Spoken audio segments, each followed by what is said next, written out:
Hello, everyone, and welcome back to another monthly market update with myself, Kyle Kerr of Initium Real Estate. And thanks again, as always, for tuning in. I usually put this out around the middle of the month, as you know, but with this month being a little bit busier, both with personal, with the holidays being here, as well as some unique workflows that came up this month, I'm putting this out a little bit later. But also because we're going to have the big year-end stats coming out soon, going into January, I'm going to quickly highlight some of the sales in December at the end of November, where typically we see that holiday slowdown happen. But I think it's still good to check in on where we were kind of going into the holiday season. I'm going to make a few predictions or thoughts of things that I'm keeping track of as we go into next year that might help give us a little bit of guidance of where things are going to go. And then, of course, in January, once all those big year-end stats come out, I will do a more comprehensive review of where things went in 2025. But as always, kind of highlighting what the real estate board put out at the beginning of December. There was 451 properties sold in November. Now that number did jump out to a lot of people because it was 18% fewer than the 551 properties sold in November 2024. But there's some great commentary in here from the board and Chair Vanderwall about how really the anomaly wasn't this November, it was actually November 2024. November 2024 was an interesting year because it didn't follow a lot of the normal seasonal cycles and trends. We saw a slower spring market in 2024 where there was more activity the second half of the year, where 2025 has gotten back to a little bit more of those seasonal norms, busier spring markets, a little bit quieter over the summer.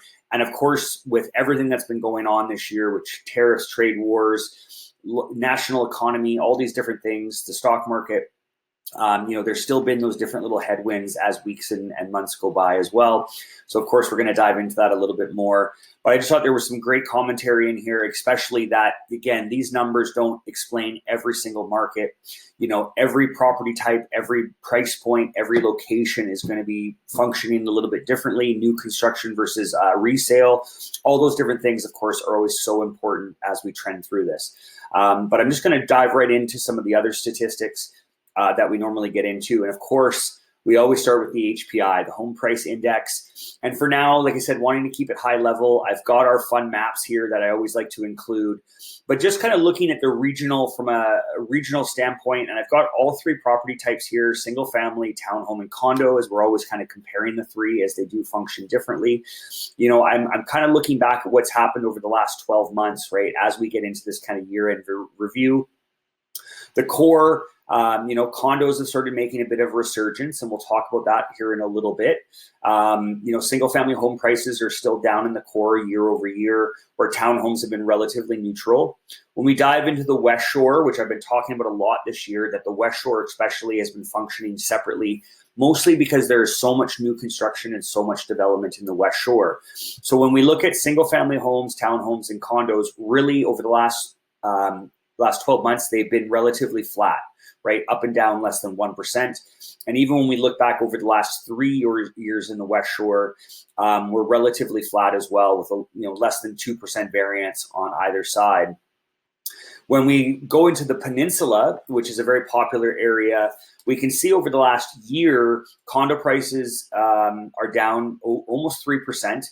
We've talked before that there's been a lot of new condo construction in the peninsula, and some of that's still being absorbed. But with that push for density that Sydney, especially in the town of Sydney, we've seen condo prices kind of flatten out as there was enough supply for the buyer demand that was there.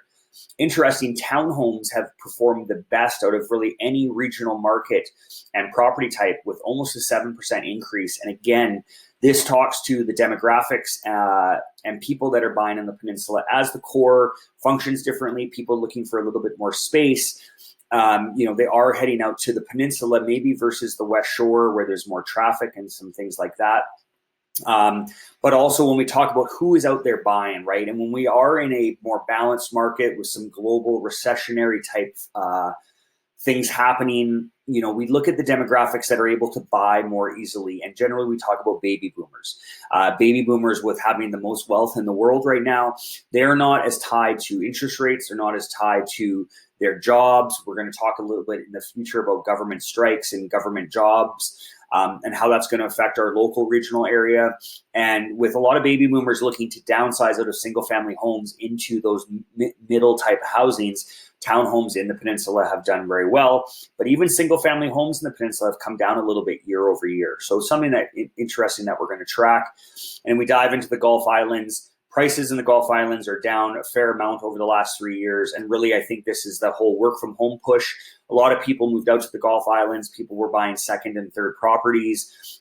Things like the Airbnb ban might be affecting some of these prices on the Gulf Islands. And in the Malahattan area, where a lot of people move to, younger families move to for affordability and more space, single family homes in that area are still performing pretty well over the last 1 to 3 years, where the townhouse segment, because again, there was a lot of supply built up in Mill Bay, Cobble Hill, some of those areas with some new developments. We have seen prices kind of flatline there and prices be down quite a bit over the last 3 years. So regionally, again, overall, this is mainly showing us that we're in a balanced market, but we are in again, these little ups and downs. And so really over the last year, outside of those peninsula townhomes, the market is 1 or 2% up or down. So again, really a balanced market conditions. But again, you need to understand your location, your property type, and everything else. Feel free to reach out to me at any time. I'm always happy to do an updated market evaluation for you, no obligation at all. But if you'd love to know what your home is roughly worth in today's market, be happy to provide that to you so you know how much equity you have in your home that you maybe built up over the last 4 or 5 years. And if you are considering maybe making a move, it is important to know roughly what your home is worth so you can make those plans accordingly. So then we're just going to dive in. Of course, we've got these great maps that I know everyone loves. So I'm going to include those as always, and you can dive into your little area a little bit more, both single family homes, condos, and townhomes. So all that great information. But something, as I talked about in that market update, right, when we start talking about, okay, so when I talk to people, I get news from people, I talk to people and say, well, what's going on in the market? And I always ask people, well, what are you seeing in the market? Because a realtor perspective can always be much different than what a consumer sees. Some people say, well, I see lots of for sale signs in my neighborhood. Some are selling, some aren't. Everything that goes up in my neighborhood is selling. Oh, condos are tanking, right? Like the perception is always very different. But when I look at unit sales, so this graph might be a little bit harder to see on the screen here. When we look at total units of sales, all categories, this graph, which I'll include in the email, will dive into individual property types. But we're looking at this column right here.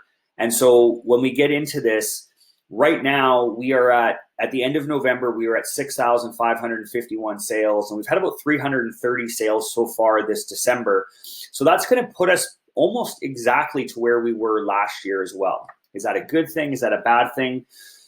Well, it really depends on what you're trying to do, right? Balanced markets are usually best for everybody. But of course, if you're a seller and you're hoping to get a massive premium on your home, this may not be the market. But if you've owned your home for a while, there's still a great opportunity. And we look at those sales, really the lowest amount of sales we've had in the last like 6 or 7 years, even 10 years, was in 2023. And of course, that was a market where we saw prices coming down a decent amount. Interest rates were continuously going up. So the market was slowing down as everyone was adjusting to the new normal. We can see some of the big highs, right? So 2021, massive COVID year, 2016, the wave of the Vancouver buyers, right? So we can see these big anomalies of some of those uprising markets. But when we think about 6,900 sales, we're slightly below the 10-year average, but, it's pretty even, right? We see a lower amount of sales back in 2012, and even in some of those 2011, 2012 years coming out of the last global recession. But yeah, when I look at 6,900 sales, around 7,000 would probably be pretty close to the 10-year average, 20-year average. But we've had, of course, some of those big spikes in some of those hot markets. So again, we're not falling way off from where we were before. It's kind of boring statistics, but again, the sexy stuff doesn't make the news, or the boring stuff doesn't make the news. It's the sexy stuff, right? We'll talk a little bit about that. But year over year, comparing to other years, we're pretty seasonal and coming in on average. And then again, looking at that sales to active listing ratio, which is for how many active listings there are, how many sales are happening. That talks about the percentage of sales that are happening on a regular basis. And right now we're pretty close to 19, 20%. And if we look at the range here, if you're in the 17 to 28% range, There is little pressure on prices either way. It's a balanced market. So I'm just going to keep repeating myself here. And you can see really since November 2023, we've maybe barely got into that. We barely got up to that 30% ratio, which is when we get to a seller's market. Now, again, this does not mean that your individual home may not be in a seller's market. There are some micro markets where there are very limited amount of listings available. We talk about some pockets in Oak Bay. We talk about some pockets of the peninsula. Some really nice rural properties in some great areas that are good quality homes on good pieces of property. So there can be a seller's market in your very local area. But again, you need to understand that. And that's what I'm here to help you with. So again, balanced market. We're looking pretty good there.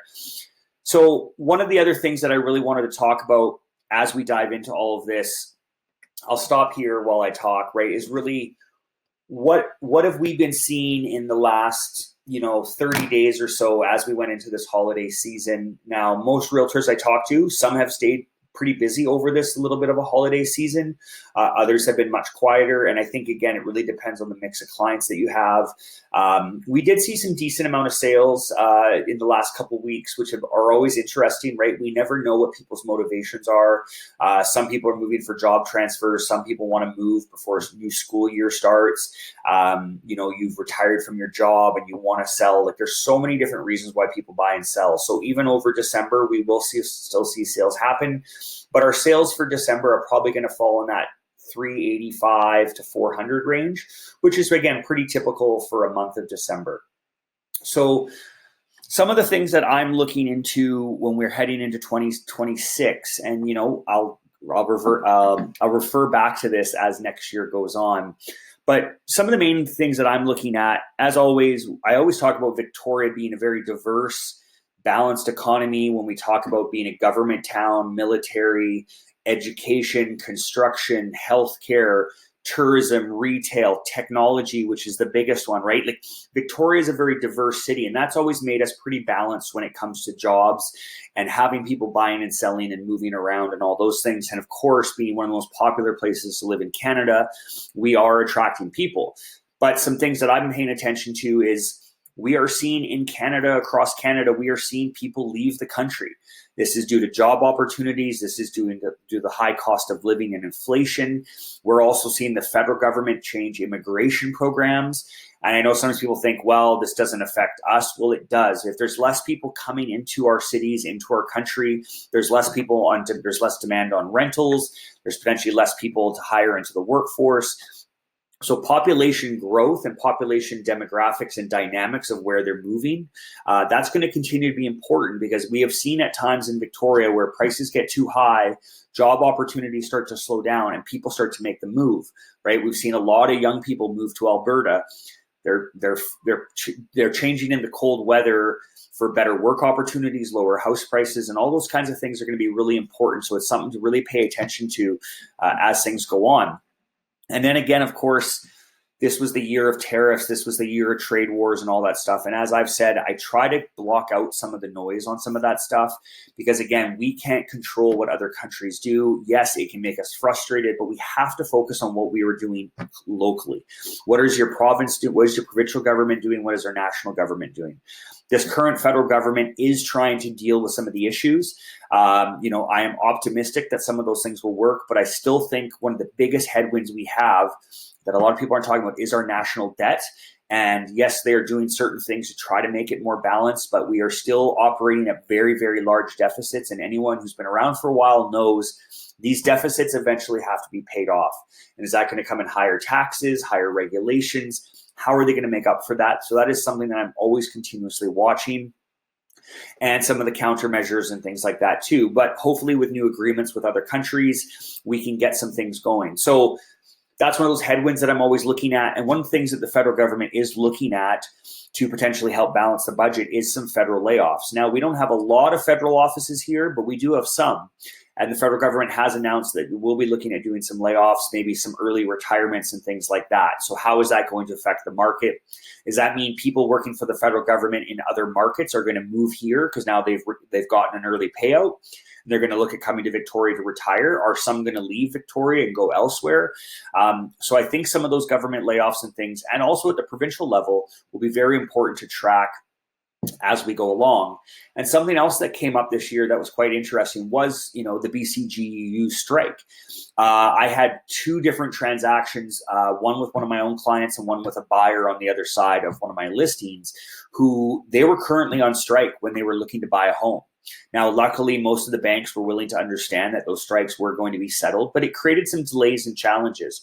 And I've heard rumblings of, nurses, paramedics, other medical staff. Some of those work contracts, labor contracts are coming up this year. So are we going to see strikes in the healthcare field that may slow some buyers down from buying? Because if you're a nurse or if you're a paramedic or you're a doctor and you think that you might be going on strike, you might not make the decision to buy a home right away, right? So there's all these types of things that you have to understand. There's more to the market than just house prices and interest rates. So that's kind of on the headwind side of things that I think could be a challenge to the market. Some of the positives, though, could be some of the investments the government is making into infrastructure and resource projects. I know certain resource projects like oil and gas and mining can be controversial, but I think Canada can do it in a very sustainable way, ethical way. Instead of us shipping these jobs and these resources from offshore in other countries, I think we can bring some of this stuff home. And when we think about when Canada has been performing the best, it's when our resource sector is booming, again, in an ethical and sustainable way. But when blue collar workers can get out there, make a good living wage, and a lot of those people may live in cities like Victoria, Saanich, Esquimalt, even up in Cobble Hill, Mill Bay, Duncan. They'll live there, but go up north to work, bringing good, solid paychecks home, and they're spending that money in the local economy. So I'm very optimistic that some of those resource projects will get pushed through, and we will see more jobs and more opportunity in BC and Alberta, which of course always trickles back into BC as well. One of the other things, and you're going to see an article that I'm going to include from the Business in Vancouver newspaper about foreclosures. And I've been hearing that from people. Yes, foreclosures happen, and foreclosures in Metro Vancouver have been on the rise. I haven't been able to find as much good data for Victoria specifically, but some foreclosures are on the rise, and we are seeing some, especially on the investment side. So investors that bought a rental property, say a single family home with an up-down suite, they bought it with very low, historically low interest rates. Well, the variable rate made sense because your rents could cover your mortgage. Well, if you're going from a 2% interest rate to a 4% interest rate, that greatly changes what your debt servicing is for that property. Well, you can't increase your rents as much to cover that. So some of the people we will see that will be kind of a for sale will be those people who say, I can't afford to keep this property anymore. Property values aren't going up as much on a capital side. It's time for us to sell these. Some of the other foreclosures can come from job loss. So many other factors that go in there. So even though foreclosures are up, it's not a significant amount where I think it's going to trickle through the entire economy. But the major markets of Vancouver and Toronto, like I've talked about before, are starting to see an uptick in that. So that may not affect us directly in Victoria as much, because I know people have already been selling off some of those properties. Like I said, they know their mortgage renewal is coming up. So it's not going to be this landslide of new listings or anything, but there could be some opportunities out there to get some deals. But I think, we're going into 2026. So if you got your mortgage in 2021, your 5 years coming up now. So 2026 is going to be an interesting year for mortgage renewals. Colleen Haslett, great mortgage broker partner that I work with, didn't provide a market mortgage update for this one, but I'm going to have her talk about that a little bit more in 2026, the beginning of the year, how you can plan appropriately for that. And she included some of that in last month's market update about consolidating debt, making sure you're making payments, creating a financial plan so you can weather the storm of renewing at a higher interest rate. So again, something to keep an eye on. New supply. So I've talked about it a lot with the West Shore. Lots of new construction, West Hills, Royal Bay, Bear Mountain, South Point, Happy Valley area. Like, there's so many pockets of stuff. Olympic View, right? Massive new projects coming through with hundreds of lots, hundreds of new homes, lots of condos. So again, are those markets going to continue to stay pretty flat and suppressed because there's so much new supply coming on? But one of the interesting ones, and I'm going to be bringing a couple of these projects forward next year with Rolling Tides Construction, is those missing middle projects. We've seen a lot of these 3, 4, and 6 plexes coming to market now under the new Bill 44 zoning. And so is there going to be too many built? I think we're still in a pretty good spot because a lot of those properties are that missing middle that people need. But the one, and I'm glad we are including parking with our units, is that there's a few of these houseplexes that have gone up with no parking. And I know we all want to push for this car-free lifestyle. It's sustainable. It can be great. My sense of reality is most people buying a 2 or 3 bedroom property, young families, professional couples, they have one car, if not two. And I have a feeling that some of those projects with zero parking are going to have a tougher time selling, because the people who are able to buy and be able to get into this market right now, they have a vehicle and they're going to want to get in. So that missing middle product, it's going to be very interesting, because some of them are very well built, but some of them are a little bit more challenged. So that's something else I'm keeping an eye on. And the last one is really, I mentioned it before, the Airbnb policies. And I talked a little bit before about how condo prices in the core have started, making a little bit of a comeback. And if you haven't read the news yet, the city of Kelowna has asked the province for an exemption from the Airbnb ban, because their vacancy rate is getting close to 6%. And the government said that if a city can showcase they have a vacancy rate of 3% for 2 years minimum, the government will look at creating exemptions in certain areas for those cities. I know from talking to people in tourism and other areas that tourism was down in Victoria because people cannot find a suitable place to live. Hotels do not work for everyone. I could stand on a soapbox for a while, but I genuinely feel it'll be interesting to see the vacancy rates as they come out for Victoria. But I could see the city of Victoria having to ask for a potential exemption, maybe just for the downtown core only.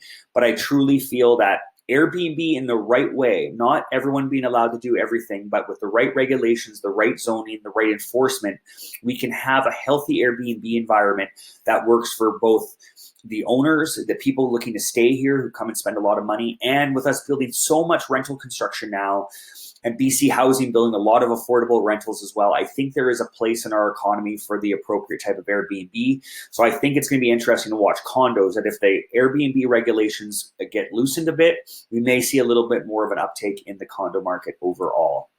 So I realize I'm already at 22 minutes, so I don't want to drag this out for too long. But again, I always love diving into this stuff and having these discussions. And like I said, kind of near the top of this ramble, is Victoria is still such an amazing place to live. I am super grateful to be living here and getting to enjoy the city and work in the city. And so I think we will always have the good problem of people wanting to come here and live. I think it's just figuring out our markets, making sure our local economy stays resilient. We're working to make Victoria a clean, safe, happy place to live. And I know everyone here is trying really hard. So I'm very grateful for my 2025. I'd love to hear from you. How was your 2025? I know I talk to a lot of my clients often. Some people have had great years. Some people have had challenging years. But I'm here for you as always. I like to help out with whatever I can. So please reach out. Let me know how your year was. And if you need anything going into 2026, I would love to be of service to you. Most of my business, of course, is built off of repeats and referrals to your friends and family. And I'm utterly grateful for all of those who referred me clients this year. So again, Kyle Kerr with Initium Real Estate, and looking forward to talking to you in 2026. In the meantime, hope you all had a safe, relaxing, happy holiday season, and that all your goals and dreams come true in 2026. Thank you and take care.